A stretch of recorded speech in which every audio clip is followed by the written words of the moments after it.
Good morning and welcome back to the channel. We finally got some moisture last night, early this morning. Not sure how much has fell already, but there's little puddles here and there. Boy, feels good. I think we might also get some tonight. I think. It's wonderful because a lot of people have planted recently and this moisture is going to help germinate the seeds quicker. That's good. Just gotta take it easy because there's some people that will be sliding around for sure.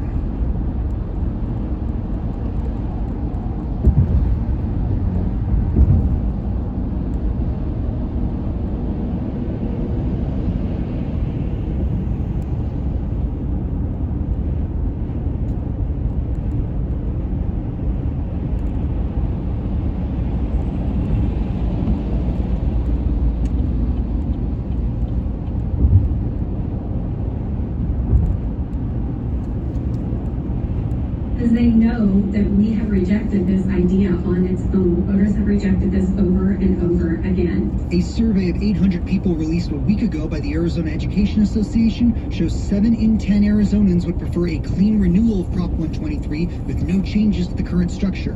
Brandon King, KTAR News. And back in May, Governor Katie Hobbs said she'd veto any attempt to make school vouchers part of the state constitution. Infighting at the Arizona Democratic Party continues with a letter calling for the party chair's resignation. The Arizona Republic reported a copy of the letter drafted by LD8 Chair Stephen Jackson in Tempe. Democratic strategist Stacey Pearson says the back and forth began when Arizona's U.S. senators didn't like Arizona Democratic Party Chairman Robert Branscomb's pick for executive director, something that's typically a joint decision.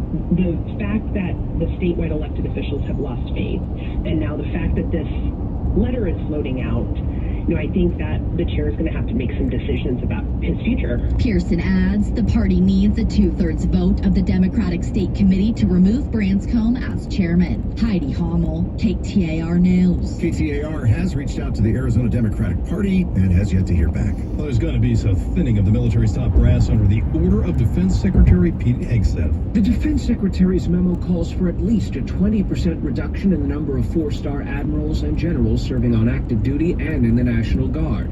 On top of that, Pete Hegseth calls for a 10% cut in the number of general and flag officers tied to the combatant commands. Hegseth says the plan will drive innovation and streamline leadership, pointing to excess in the ranks of the top brass. That's ABC's Stephen Portnoy reporting from Washington. With $43 million in total investments, the city of Phoenix will break ground on the Innovation 27 project tomorrow. Councilwoman Betty Guardado says it will be a center that upskills Arizonans to work trade jobs. These are jobs that are going to help people stay in their homes, not become homeless, not live paycheck to paycheck, which is a lot of what's happening on the west side. It'll be located at 27th Avenue in Northern. Guardado adding training will be offered to both youth and adults who are already working. Well, the light rail is ready to expand into South Phoenix for the first week of June. In fact, the South Central extension of the light rail that is set to open on June 7th. In the coming weeks, trains will run more from 5th Street, 3rd Avenue along Washington and Jefferson, Sherman Street to Baseline along Central 2, and McKinley to Sherman Street along Central and 1st Avenues. The South Central route extends the light rail for 5.5 miles from downtown to South Phoenix. KTAR News Time is 5:37, and coming up next, we'll talk with retail analyst Kristen Bentz about whether using tariffs as a marketing strategy motivating consumers to buy now runs the risk of alienating some customers. First, though, let's get some traffic now. How about that with John Roller live in the Valley Chevy Dealer Traffic Center? All right, thanks, guys. Early enough in the morning, there's not too much to slow you down. You may have a few raindrops fall on your windshield as you start your day. We are working one crash, but folks are getting the message. This is southbound I-17 right near Cactus, and the left HOV lane is coned off as you approach this collision. Merge to the right, and you are good to go. And it's starting to get light out, so folks are seeing this up ahead. So this is improving the slowdown quite a bit. Only light slowing as you come southbound on the I-17. Eastbound I-10, the only spot of slowing that'll slow you down only for a skosh is right there at the 101 hour free of transition to the eastbound I-10. Right now about 16, 17 minutes on your ride into downtown. And working a crash in Mesa this morning in the clearing stages. Mesa police working a crash at Mesa Drive right at the US 60. This had shut down Mesa Drive overnight, but Mesa Drive is back open this morning. John Roller, KTAR News. High today of 74 degrees. We have a 50% chance of more rain in the valley. Low tonight of 61. Tomorrow, got a 20% chance of rain and a high of 84. And guess what? Triple digits coming by Friday. No. Yes. Weather is brought to you by Howard Air and Plumbing. Whether replace or repair, call Howard Air and Plumbing. It's the Maricopa County Home and Flower Show, May 16th through May 18th at Westworld of Scottsdale. While there, visit Window World. For the Valley's best value for replacement windows, patio doors, and entry doors, choose Window World. Simply the best for less is more than just our motto. It's exactly what you get. And here's how. All Window World windows are backed by a true transferable lifetime warranty. Our lowest prices offered up front and never any sales gimmicks. Like 6 large premium sliding windows. All with energy-efficient Solar Zone Sunshield glass. Installed for one low upfront price of $4,725. Plus easy gliding patio doors and high-quality entry doors, too. So call or schedule online at windowworldphoenix.com. That's windowworldphoenix.com. See Window World at the Maricopa County Home and Flower Show, May 16th through May 18th at Westworld of Scottsdale. Info at mchomeshows.com. Hey, it's Mike Brummett for Creative Environments Design, Pool, Spa, and Landscape. Celebrating 75 years here in the Valley, the #1 landscape design build company. Traded off of those announcements or not, they were just a very stark example of what could be possible when it comes to insider trading in Washington. He says the ball is in House Speaker Mike Johnson's court. Johnson told NPR he's not opposed to the idea, but says if there's a consensus, he'll act on it. And it's been talked about for quite some time, but there's probably a reason that the bill hasn't moved in all those years, because there's never been consensus built around it. But I mean, I'm open to the conversation. I don't trade stocks. Texas Republican Chip Roy says he's going to force the issue. If we're going to be voting on a stock trade ban for congressional members this year. Both the House and Senate bills would ban lawmakers and their spouses from trading individual stocks. They set up a transition period to shift investments into blind trusts or mutual funds, and a similar transition for incoming members of Congress. Penalties for those who don't comply. Hawley says a lot of members campaigned on the issue, but aren't following through. Members of Congress don't want to give up that little perk. I mean, they want to be able to trade. Magaziner says some just want to keep trading, but there are plenty of other members who are not active stock traders, but have honest questions about, well, hey, if this passes, will I still be able to save for retirement? Will I still be able to save for my kids' college tuition? And the answer is yes. And some, like Senate Majority Leader John Thune, point to current rules that require lawmakers to disclose any trades of stocks over $1,000 within 30 days as a sufficient guardrail. I mean, we got some members up here on both sides of the aisle, both sides of the Capitol, as you know, like more strict limitations on that, but there are some pretty good, I would say, protections in place already. More disclosures of lawmakers' trades around the tariffs are expected to become public later this month. Its supporters say more public attention to congressional trading could be the tipping point for reform. Deirdre Welsh, NPR News, the Capitol.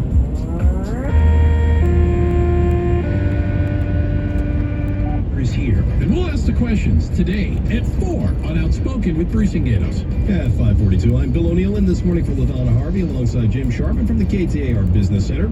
Arizona continues to shine as the top state in the mountain region for attracting business investment, according to Site Selection Magazine's annual rankings, fueled by projects like Taiwan Semiconductor's $165 billion Phoenix plant and Amcor's $2 billion Peoria facility. The state is being redefined as a global tech hub.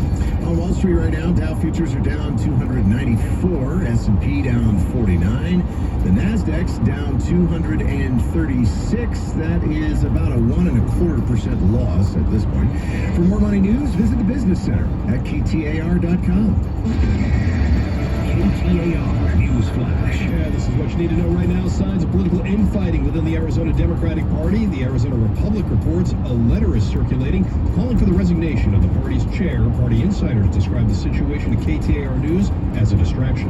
Israel has approved plans for the seizure of the Gaza Strip, which could be aimed at putting pressure on Hamas to agree to a ceasefire deal and the release of hostages. They're still being held. The plan, if implemented, would call for hundreds of thousands of Palestinians to move to the southern part of the Strip.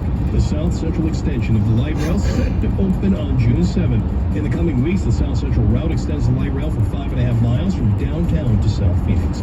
All of our top stories just 15 minutes away. For more news, go to KTAR.com or the KTAR News app.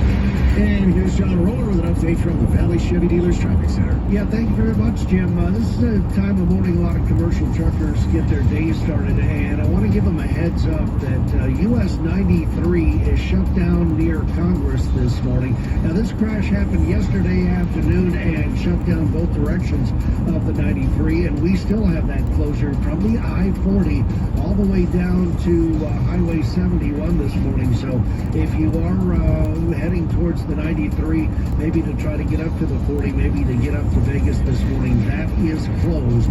So keep that in mind and think about an alternate route there. Also, still working that crash here in town, southbound I-17, just prior to Cactus, and that is blocking the HOV lane. Merge to the right there, and folks are starting to see this crash a little better as it gets light out. So lean to the right there. Only minor slowing starting at Thunderbird down through Cactus. John Lower, KTAR News. Cloudy skies, good chance of rain today. If you haven't seen it already, a high of 74, partly cloudy tonight down to 61. We are mostly sunny tomorrow, slight chance of rain as we roll up with a high of 84 degrees, sunshine Thursday and 95. Then we're all the way up to 103 under mostly sunny skies on Friday. Clouds right now 55 in Goodyear. Weather is brought to you by Howard Air and Plumbing. Whether replace or repair, call Howard Air and Plumbing. Some retailers bracing for consumer spending to drop are using President Donald Trump's trade war as a marketing strategy, urging consumers to buy now. You know, before tariffs lead to price increases or potential shortages, companies like Bare Necessities, Fashion Nova, and NYX have mentioned tariffs and marketing campaigns in the weeks since Trump's announcement of across-the-board tariffs. Well, using tariffs to market can't be a long-term strategy, but is it a winning strategy in the short term? Well, let's go ahead and ask retail analyst Kristen Benz of KB Advisory Group, who joins us now on Arizona's Morning News. Okay, Kristen, is this really that different from similar strategies when retailers put an item on sale? It's an impetus to buy before prices go up, right? Well, I think this is a case of fear-mongering, and good morning, by the way. Thanks for having me. These companies that are using this are kind of basically non-event or de minimis companies, and it's almost kind of a cry for help or a little bit of desperation with these retailers. I mean, what you really want to look for are companies like Amazon and Walmart. If they were really, really hurting with, the situation going on with China and potential tariffs and that sort of thing, if you would see some severe discounting or severe promotion from them, then I would worry. But a lot of these companies are just kind of jumping on the bandwagon, and we will see this come out in earnings very soon. Companies that kind of need to brace a little bit are going to blame everything, kind of baby with the bathwater, if you will, on tariffs. So get used to that coming into, being an excuse for poor performance, etc. If it is a marketing strategy, it's a very weak one. And I just think that there's so much negativity and so much drama around tariffs, and rightly so, people are concerned. But, this is a long game, and we're not going to start feeling this. Consumers won't start feeling this until at least June or July. So there's a lot of drama around the toy industry. Is Trump going to take your Barbie at Christmas time? All of this hilarious, kind of dogma that's out there and drama. But there's actually... Go ahead. I was just going to say, Kristen, there is real concern, though, that, this is when the big retailers start buying the toys for Christmas, They've already bought them, Jen. They've already bought them. Okay. So historically, June and July are clearance months. This is how it works in retail. And then those goods will start flowing in around August for Christmas. So the reason why I'm so good at what I do is because I have a very long lead time, because I came out of the retail industry. So I have a 6-month look at what everyone's doing. Those goods are already bought and paid for. All right. So anyone that's trying to buy order goods for Christmas now is already behind the 8 ball. So those are people that did absolutely poor planning. So this is what a lot of people don't know, and this is why I'm so excited to talk to your listeners, because they need someone that's from the industry that can actually calm them and assuage their fears. So Amazon, Walmart, everybody's already bought everything for holiday. That'll start flowing in. What you need to worry about is the ports and getting those goods to the actual retailers and to consumers. All right, Kristen, in the shorter term, though, are these retailers who are using this strategy running the risk of alienating a certain group of politically minded consumers, especially, the retailers who make it apparent they aren't happy about the higher prices that the tariffs will bring? Well, no one's happy about high prices, right? I mean, I'm a consumer retail analyst. I'm an expert in consumer behavior and how people spend their money and what they buy. So no one's happy about this. And there's uncertainty all over the country and quite frankly all over the world. And so markets don't like uncertainty, and neither do consumers. And we've seen this play out. But ironically, last Friday, the S&P 500 had its biggest day in 20 years. No one's talking about that. So there's a lot of fear-mongering, and to your point about a certain political group, and I love the way that you phrased that this early in the morning. It's quite delightful. But yes, they can alienate a certain group, but again, people vote with their feet, and until you start seeing empty shelves, and I said this on Mike Bloomhead's show last week, talking about tariffs, we're not seeing that yet. So there's all of this drama and negative press out there, and yes, tariffs cause things to cost more. That's absolutely true. But we have a lot of time to get this done. And this is the number one question with the consumer. How long are they going to wait for Donald Trump to make these deals? That really is the question. And if things get so bad, here's your answer. Where's the Fed? The Fed can come in and lower rates instantly. They're not doing that. So if things get that scary, and the numbers that we're seeing are not bad. Non-farm payrolls were amazing. Jobs numbers were absolutely good. Right. I think what Bill's trying to get at is, are these retailers who are using the tariffs as a marketing strategy, are they actually driving certain consumers away? People that otherwise might have bought from them, they're like, no, thanks. You're not thinking like I'm thinking here. So, never underestimate the consumer's thirst for deals. Right. Okay. You're willing to buy from anybody if it's a good deal. I get you. Thanks a lot. That's Kristen Vance of KB Advisory Group. She's a retail analyst, and you hear her quite often here on KTAR. It's 5:50 now. And coming up, we will see if the White House is ready to throw its hands up in the air when it comes to getting a peace deal in Ukraine. First, though, John Roller, live Valley Show. All right, Bill. Thank you very much. All right, folks, you guys have a wonderful day. I hope you're getting some moisture where you're at. And don't forget to tell your loved ones how much you appreciate them. Thanks for tuning in. Thanks for commenting and sharing our videos. We are super thankful that you follow our channel.